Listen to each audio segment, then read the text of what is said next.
네, 학생 여러분 안녕하세요. 8월 4주차 1차시 수학 시간입니다. 요번 시간에는 요번 주에는 대단원, 사단원, 집합과 명제를 나가게 될 거고요. 그 중에서도 중단원, 일단원, 집합단원을 나가게 되겠습니다. 교과서 172페이지로 넘어가겠습니다. 집합단원에는 이렇게 소단원이 4개가 있습니다. 집합의 뜻과 표현, 집합이라는 것이 어떤 것인지 알아보고 집합 사이의 포함관계, 합집합, 교집합, 여집합과 차집합처럼 집합의 성질들을 알아볼 예정입니다. 172페이지 아래쪽에 보면은 알고 있나요? 라고 이렇게 나와 있는데 홀수, 소수, 그리고 약수, 배수, 공배수, 공약수 이런 것들을 잘 알고 있는지 확인하고 있는데 이 정도는 충분히 잘 알 거라고 생각하고 넘어가도록 하겠습니다. 그러면 이제 173페이지 집합의 뜻과 표현부터 수업을 시작하도록 하겠습니다. 처음 나오는 탐구활동 보겠습니다. 자, 다음은 2016년 리우 패럴림픽에서 사용된 일부 종목의 픽토그램이다. 자, 패럴림픽이란 무엇이냐? 여기 오른쪽에 나와 있는 것처럼 패럴림픽이라는 것은 신체장애인 체육대회를 의미합니다. 보통 올림픽이 열리고 나서 바로 같이 이제 열리게 되죠. 픽토그램이라는 것은 그림으로 이렇게 표현한 거예요. 그러면 사이클, 수영, 탁구, 역도, 테니스 이 5종목의 픽토그램이 나와 있습니다. 자, 1번 위 경기 종목에서 구기 종목을 찾아보자. 자, 구기 종목이라는 건 무엇일까요? 예, 구기 종목 공을 사용했다는 거예요. 공. 자, 이 중에 공을 사용하는 건 어떤 것이 있죠? 예, 탁구와 테니스가 공을 사용하는 거예요.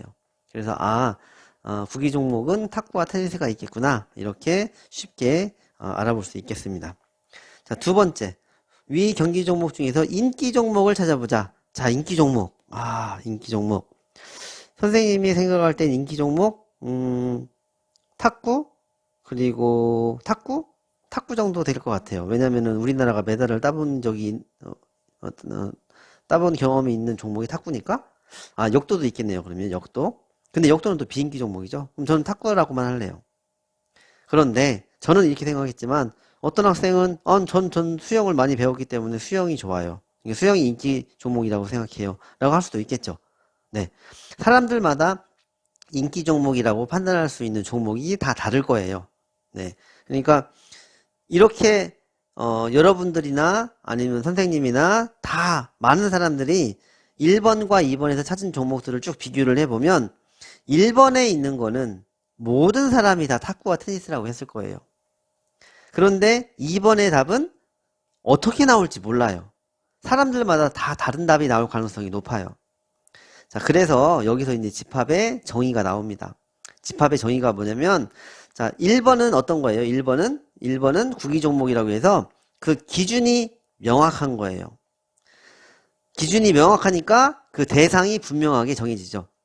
하지만 인기 종목이라고 한 거는 기준이 명확하지가 않아요. 누가 생각하느냐에 따라서 다른 결과가 나오기 때문에 그 대상이 분명하게 정해지지 않았어요. 그러면 이 둘 중에 어느 것이 의미가 있겠습니까?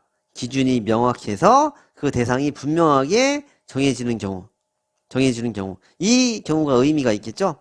그래서 집합이라고 하는 것은 무엇이라고 하냐면 주어진 기준에 의하여 그 대상을 분명하게 정할 수 있을 때 그 대상들의 모임을 집합이라고 한다. 라고 했어요. 그러니까, 자, 이 기준을 얘기할 테니까 이 기준에 부합하는 대상들을 찾아봐. 라고 했을 때 어느 누구도 똑같은 대상을 찾는다면 그것이 집합이 되는 겁니다. 그리고 그 집합을 이루는 대상 하나하나를 그 집합의 원소라고 합니다. 집합 단원에서 가장 기본인 게 요 집합과 요 원소라는 개념이니까 잘 알아두도록 합니다. 자, 그럼 예를 들어볼게요. 홀수 중 한 자릿수의 모임. 자, 홀수가 1, 3, 5, 7, 9, 11, 13, 15 뭐 이런 것들이 있는데 그 중에 한 자릿수라고 한다면 13579밖에 없죠. 그래서 13579라고 그 대상을 분명하게 정할 수가 있어요. 그러니까 그걸 집합이라고 할 수 있겠죠. 자, 행운의 수의 모임. 행운의 수의 모임? 우리가 생각할 때 7이 행운의 수죠? 네.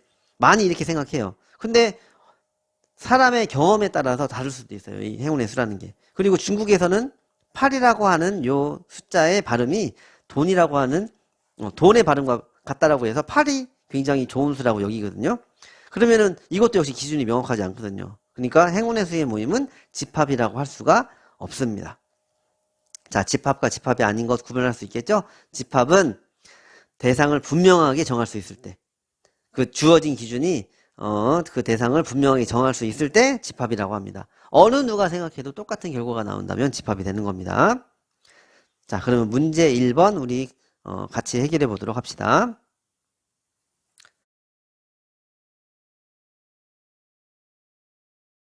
자, 문제 1번 같이 풀어봅시다. 다음 중 집합인 것을 찾고 집합인 것은 그 원소를 모두 말하시오. 10보다 작은 자연수의 모임. 자, 10보다 작은 자연수는 1, 2, 3, 4, 5, 6, 7, 8, 9. 아, 이렇게 얘기할 수 있겠네요. 이거는 정확하게 누구나 1에서 9까지만 생각하겠죠. 그래서 이거는 집합이 맞습니다. 자, 두 번째 해볼게요. 사물놀이에서 사용되는 전통악기의 모임. 자, 사물놀이에 사용되는 전통악기가 무엇이 있을까요? 이거는 뭐 검색 한번 해봐야겠네요. 자, 찾아보면은 사물놀이에서 사용되는 전통악기는 딱 정해져 있어요. 네 가지로. 징과 북, 그리고 장구와 꽹과리. 이렇게 네 개로 정해져 있습니다. 그러면 요 네 개로 모두 다 똑같이 얘기를 해야겠죠. 그러면 2번도 역시 집합이 되겠네요. 자, 3번 맛있는 과일. 아유, 이거 사람들마다 다 다를 것 같아요. 이거는 집합이 아니겠네요. 아주 큰 수의 모임. 크다라고 하는 것도 사람들마다 달라요. 100이 크다고 할 수도 있고 1000이 크다고 할 수도 있고 억이 크다고 할 수도 있고 아주 크다라고 하는 것은 그 기준이 명확하지 않겠죠. 그러면 1번과 2번만 집합이고 그 원소들은 1, 2, 3, 4, 5, 6, 7, 8, 9 징북, 짱구, 꽹과리 이렇게 얘기할 수 있고 3번과 4번은 집합이 아니게 되겠습니다. 자, 다음으로 174페이지 집합의 표현에 대해서 알아볼게요. 집합을 표현하는 방법은 총 3가지가 있습니다. 그냥 말로 우선 해보면요. 원소, 나열법, 그리고 조건, 제시법, 그리고 벤, 다이어그램 이렇게 있어요. 자, 그래서 원소 나열법이란 건 뭐냐? 원소를 그대로 진짜 나열하는 거예요. 자, 유기약수의 집합이 A라고 한다면 유기약수의 집합을 A라고 한다면 집합 A는 이렇게 중괄호로 묶어서 중괄호 안에 원소를 하나씩 나열하는 겁니다. 그러면 이렇게 나열하게 되면 이 방법이 원소 나열법이 되겠어요. 이때 원소를 나열하는 순서는 달리해도 됩니다. 하지만 같은 원소를 중복해서 쓰지는 않습니다. 그러니까 이런 경우에 집합 1, 2, 3, 6의 집합은 3, 1, 2, 6의 집합이랑 같은 거라는 거예요. 근데 우리가 이렇게 안 헷갈리게 하려면 작은 수부터 나열해서 헷갈리지 않게 하는 게 좋겠죠. 그리고 1, 1, 2, 3 이런 식으로 표현하는 건 없는 거예요. 중복하는 건 한 번만 쓰는 겁니다. 집합은 무조건. 그래서 이렇게 중복해서 쓰지 않는 겁니다. 네, 이걸 보고 이제 원소나열법이라고 했고요. 조건제시법이라는 두 번째 조건제시법은 뭐냐? 실제로 공통된 성질을 기준으로 제시하는 거예요. 그래서 집합 A는 아까 유기약수의 집합이라고 했죠. 그러면 유기약수의 집합이다. 유기약수의 집합인데 그것이 X다. 그래서 X는 X, 즉 X는 유기약수다. 요 바는 한글로 직이라고 읽으면 됩니다. X 즉 X는 유기약수다. 이렇게 얘기를 합니다. 그러면 여기 앞에 X가 지금 2개가 나왔잖아요. 그러면 요 앞에 있는 X는 뭐라고 생각해야 되냐면 원소의 형태를 나타내는 거다 라고 생각하는 게 좋아요. 예를 들어서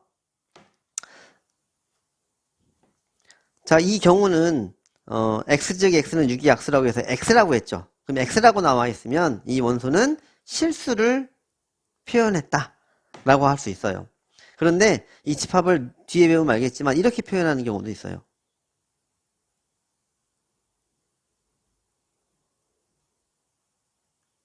이렇게 표현했다면 이 집합의 원소의 형태가 뭐라는 거예요? 순서쌍이라는 거예요. 순서쌍. 그러니까 이렇게 원소의 형태가 어떤 실수냐, 순서쌍이냐 이런 걸 앞에서 제시해 주는 거예요. 형태를. 그리고 요 뒤에는 그 성질을 이제 설명하면 돼요. 자, 여기 지금 n, 2n 해놓고 n은 자연수라고 했어요. 그러면 대입해보면 어떻게 돼요? 1, 2, 2, 4, 3, 6, 뭐 이런 것들이 나오겠죠. 그러면 이런 것이 바로 원소 나열법이 됩니다. 원소 나열법으로 표현한 게 됩니다. 네, 그래서 조건제시법이라는 게 있는데 조건제시법으로 표현하는 게 좀 어렵습니다. 그리고 벤 다이어그램은 뭐냐?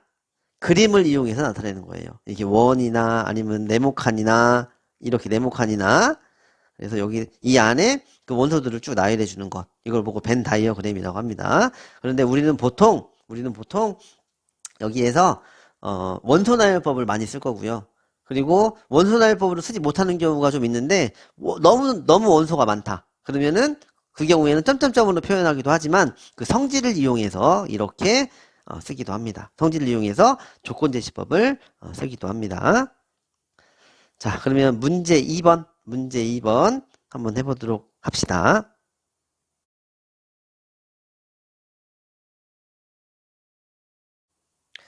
네, 문제 2번을 보니까 다음 집합에서 공통된 성질을 제시하여 나타낸 집합. 이걸 뭐라고 했죠? 조건제시법이라고 했죠?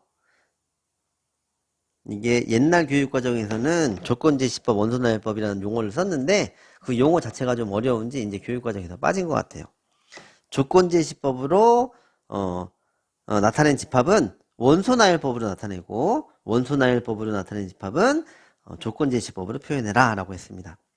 자, 1번 x 즉 x는 5 이상 8 이하의 자연수. 이건 지금 조건제시법이죠? 그럼 5 이상 8 이하면 어떤 게 있어요? 5, 6, 7, 8. 아, 그러면 5, 6, 7, 8의 집합이다 라고 할 수 있겠네요. 아, 이 집합을 읽는 방법에 대해서 얘기해 줄게요. 이거 집합 A는 이거 한번 읽어볼게요. 이거 뭐라고 읽냐면 우리 다 통일해야 됩니다. 요거는 집합 A. A라고 읽어야 돼요. 그리고 얘는 뭐냐? 이렇게 숫자들이 나열되어 있고 집합 표시가 되어 있으면 1, 2, 3의 집합이라고 읽으면 괄호까지 같이 읽었다고 생각하는 거예요. 1, 2, 3의 집합. 그럼 요건 뭐겠어요? 5, 6, 7, 8의 집합이겠죠. 자, 2번 1, 2, 4, 8의 집합이에요. 이거 공통된 성질이 뭐가 있죠? 공통된 성질? 아, 네. 8의 약수죠. 그러면 이건 어떻게 표현하느냐? x 즉 x는 8의 약수 이렇게 하면 되겠네요. 공통된 성질을 뽑아내야 돼서 좀 이렇게 조건지시법으로 표현하는 게 좀 어렵습니다. 네, 다음으로 넘어가겠습니다. 집합의 원소. 자, 아까 처음에 집합과 원소를 얘기했었어요. 집합을 이루는 구성원을 이제 원소라고 했었죠. 그러면 여기에 지금 여기 얘가 하나 있네요. 집합 A는 1, 2, 3의 집합. 그럼 여기에서 1은 A의 원소인가요? 맞죠? 네. 1은 A의 원소이다. 그런데 4는 A의 원소인가요? 4는 A의 원소가 아니다. 근데 우리는 수학이니까 이렇게 글로만 표현하면 안 되잖아요. 그래서 요거를 기호로 바꾼다면 어떻게 되느냐? 1은 A의 원소이다를 이렇게 표현합니다. 그리고 4는 A의 원소가 아니다라는 건 이렇게 표현하고 아니다 라고 이렇게 표현합니다. 네, 그 예로 나와 있는 게 A가 집합 A의 원소이면 스몰 a가 집합 A의 원소이면 이렇게 표현하고 A는 집합 A에 속한다 라고 하고 이렇게 표현하고요. B가 집합 B의 원소가 아니다 라고 한다면은 스몰 b는 집합 B에 속하지 않는다 라고 하고 이렇게 기호로 표현한다고 했습니다. 네, 예를 들어서 짝수의 집합이 A이면 2는 A에 속하고 3은 A에 속하지 않는다 라고 해서 이렇게 기호로 표현할 수 있겠죠. 항상 집합적으로 요 집합적으로 입을 벌려야 돼요. 이쪽이 집합이 있어야 돼요. 이쪽이 원소가 있어야 되고 집합에 있는 쪽으로 입을 벌리고 있어야 합니다. 네, 그러면 문제 3번 우리 같이 한번 해봅시다.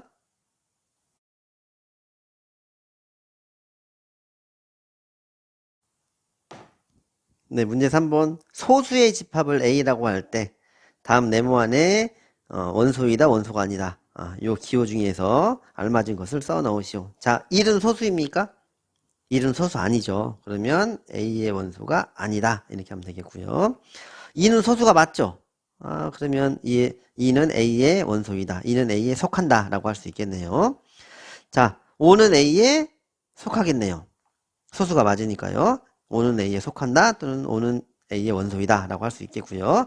자, 여기 6은 소수가 아니고 합성수죠. 그러면 이렇게 표현하고 6은 A에 속하지 않는다. 또는 6은 A의 원소가 아니다. 이렇게 하면 되겠습니다.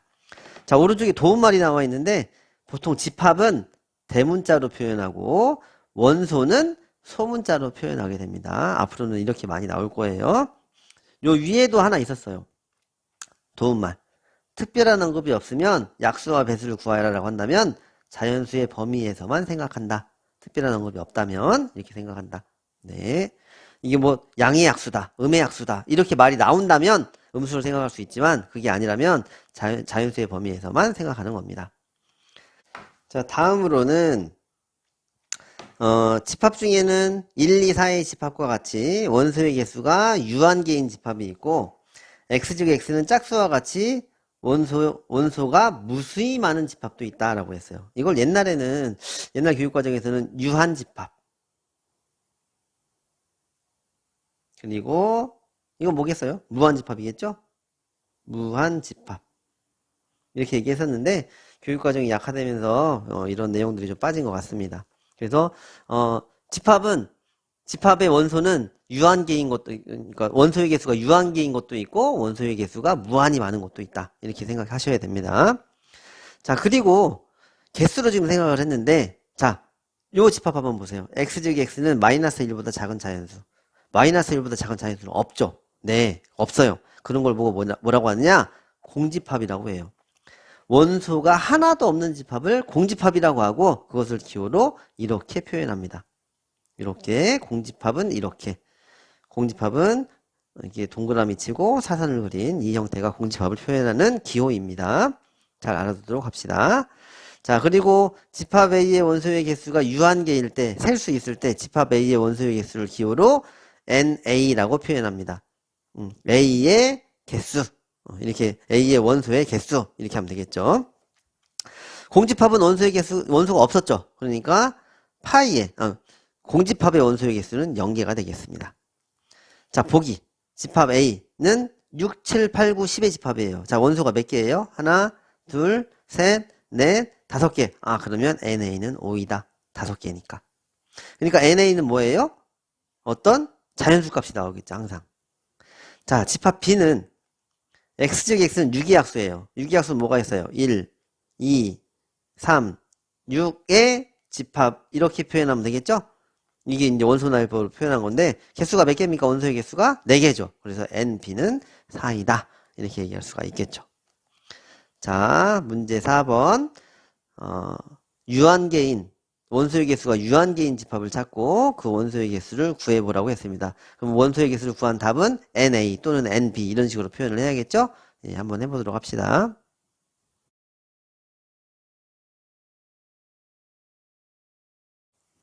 자, 문제 같이 풀어봅시다.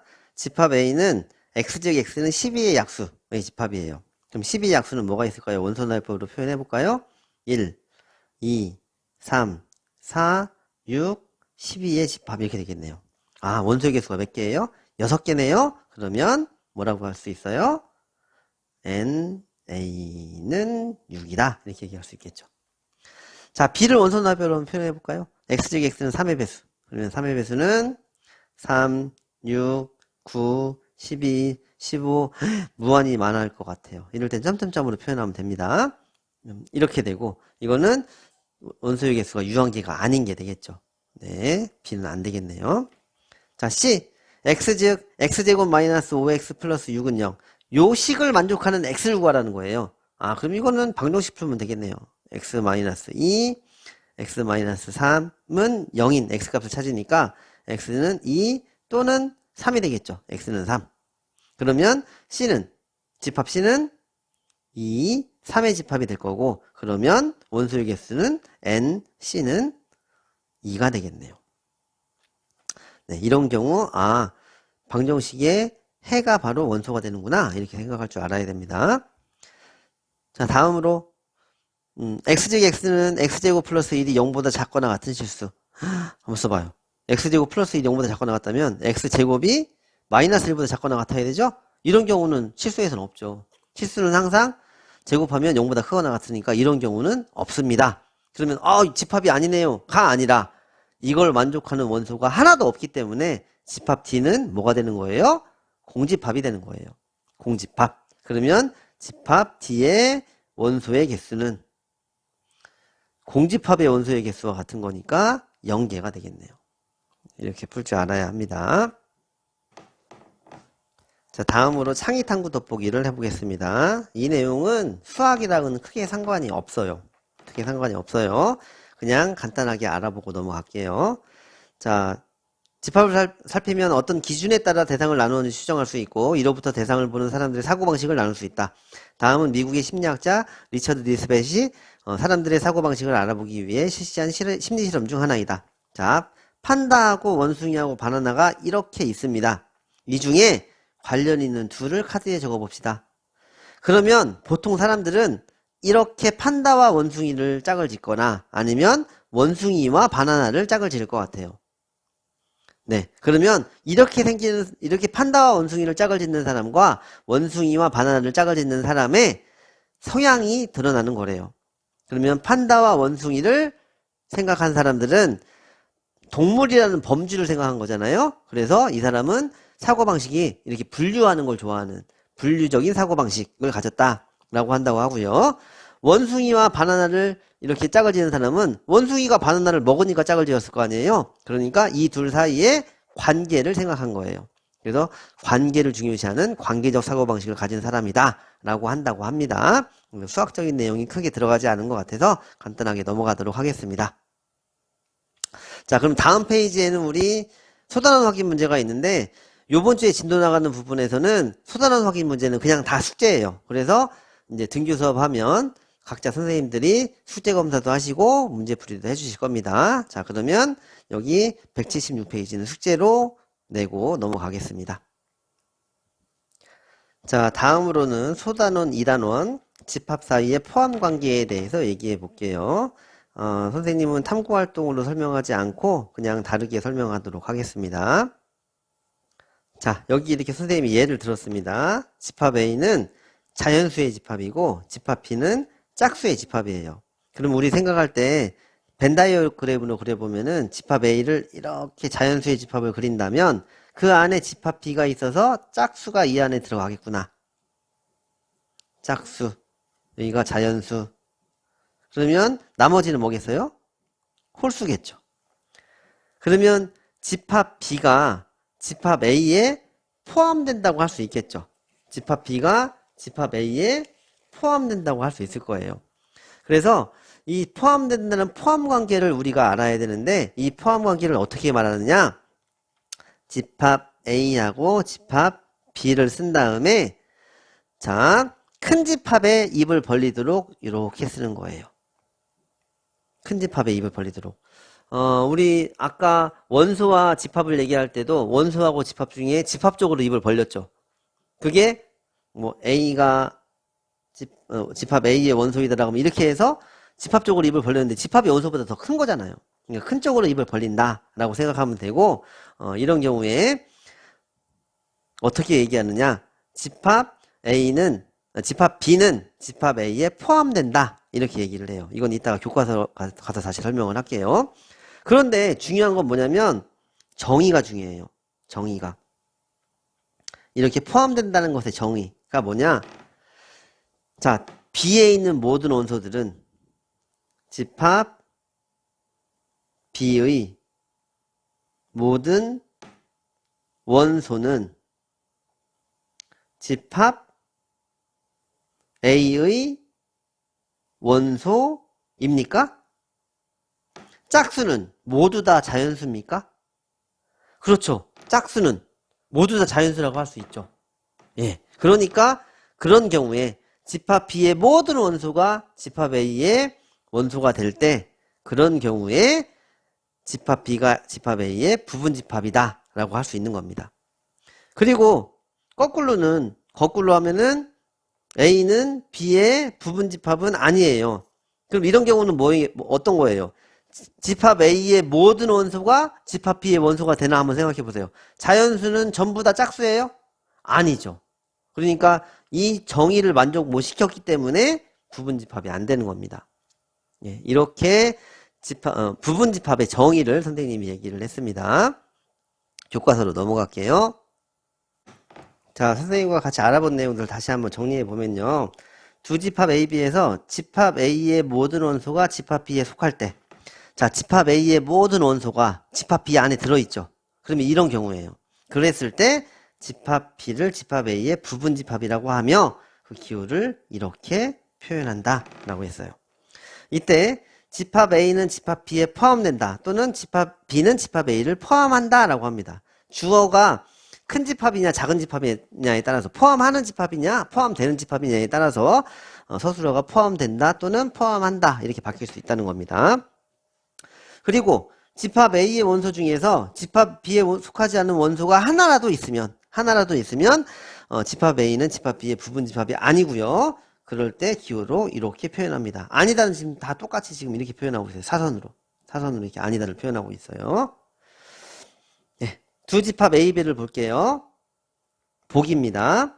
8, 16, 24의 집합인데 8, 16, 24가 이렇게 들어있죠.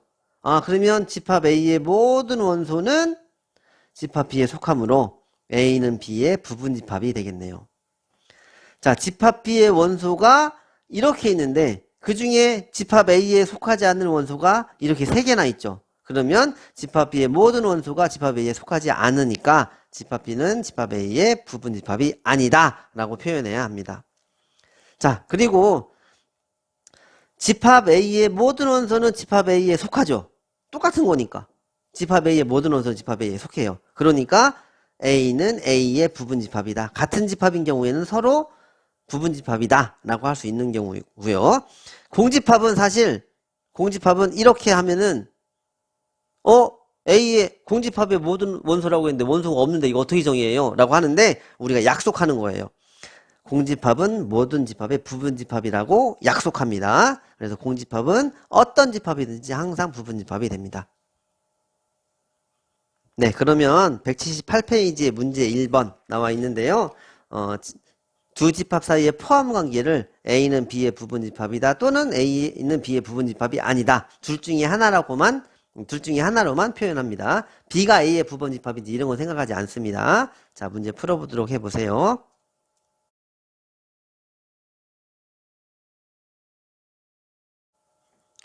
예, 문제 1번 같이 풀어볼까요? 자, A는 원소나일법으로 표현되어 있으니까 B를 원소나일법으로 한번 표현해 볼게요. B는 X즉 X는 4 이하의 자연수이다. 1, 2, 3, 4의 집합이 되겠네요. 그러면 집합 A의 모든 원소는 1과 3은 집합 B의 원소가 되죠. 그러면 어떻게 되겠어요? A는 B의 부분 집합이 되겠네요. 자, 다음 2번. 자, 집합 A는 X제곱 마이너스 1이 0을 만족하는 집합이에요. A는. 그러면 X제곱 마이너스 1이 0이려면 X제곱이 1이니까 플러스 마이너스 1이겠네요. 그럼 마이너스 1, 1의 집합 이렇게 되겠네요. 자, 그러면 집합 A의 원소인 마이너스 1과 1은 집합 B에 지금 속합니까? 1은 있지만 마이너스 1이 없죠. 그럼 A의 모든 원소가 B에 속하지 않겠네요. 그러니까 A는 B의 부분 집합이 아니겠네요. 다음으로 A는 1, 2, 3, 4, 6, 12의 집합이고 B는 12 이하의 짝수예요. 12 이하의 짝수면 뭐가 있을까요? 12 이하의 짝수 2, 4, 6, 8, 10, 12. 자, 그러면 A의 모든 원소는 B의 원소가 되나요? B에 속하나요? 1이 없죠. 1은 이 안에 못 속해요. 3도 못 속하고요. 그럼 얘네들은 안 되겠네. A의 모든 원소가 B에 속하지 못하니까 A는 B의 부분 집합이 아니겠네요. 네, 마지막으로 4번. x제곱 x는 x제곱 플러스 1이 0보다 작거나 같은 실수. 요거는 x제곱이 뭐예요? 마이너스 1보다 작거나 같으니까 아까 얘기한 것처럼 이건 뭐가 되는 거예요? a는 공집합이겠네요. 자, b는 집합 b는 뭐가 돼요? 절대값이 1인 값, 절대값이 1인 x값 뭐가 있어요? 마이너스 1과 1이 되겠네요. 그러면 a는 공집합이니까 공집합은 어떤 집합이든지 모든 집합의 부분집합이 된다고 했죠. 그러면 a는 공집합이기 때문에 a는 b의 부분집합이 되겠네요. 공집합은 모든 집합의 부분집합이기 때문이죠. 자, 다음으로는 두 집합이 서로 같을 조건에 대해서 얘기해 볼게요. 두 집합이 서로 같을 조건. 두 집합 A, B가 서로 같다라고 하려면 뭘 얘기하느냐? A는 B의 부분집합이고 B는 A의 부분집합일 때. 이때 서로 같다고 합니다. 자, 여기 예를 들었어요. A가 1, 2, 4, 8의 집합이고 B는 X즉 X는 8의 약수예요. 자, 1은 8의 약수입니까? 맞죠. 2는 8의 약수입니까? 맞죠. 4는 8의 약수입니까? 맞죠. 8은 8의 약수입니까? 맞아요. A의 모든 원소는 B의 원소예요. 그리고 B를 구해보니까 1, 2, 4, 8이에요. 1, 2, 4, 8의 집합이에요. 그러니까 A의 모든 원소는 B의 원소가 되고 B의 모든 원소도 역시 A의 원소가 되겠죠? 그러면 A는 B의 부분집합이고 B도 A의 부분집합이 되는 거예요. 그래서 A는 B의 부분집합이고 B는 A의 부분집합일 때 그럴 때 두 집합 A, B는 같다라고 합니다. 거꾸로 A, B가 같다면 A와 B가 같다면 A가 B의 부분집합이고 B가 A의 부분집합이기도 합니다. 이것이 이렇게도 성립하고 이렇게도 성립하는 거예요. 이 화살표에 대해서 명제가도 이제 배우게 될 겁니다. 한편 두 집합 A, B가 서로 같지 않다면 그러면 이렇게 또 사선을 이용해서 같지 않다라고 표현합니다. 그러면 두 집합이 같을 조건에 관한 문제 2번을 풀어보도록 해봅시다.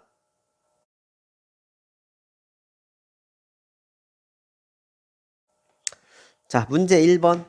A는 1, 2, 3의 집합, 집합 B는 3, 1, 2의 집합이에요. 이거 순서 상관없댔죠? 순서 상관없어서 이거는 1, 2, 3의 집합이랑 같은 거라고 했어요. 그러면 A의 모든 원소가 B의 원소가 되고 B의 모든 원소도 역시 A의 원소가 되겠죠? 이것도 되고 이것도 되므로 A는 B와 같겠네요. 자, 2번. A는 2, 4, 6, 8의 집합. 그리고 B는 12하의 짝수. 12하의 짝수는 뭐가 있어요? 2, 4, 6, 8, 10.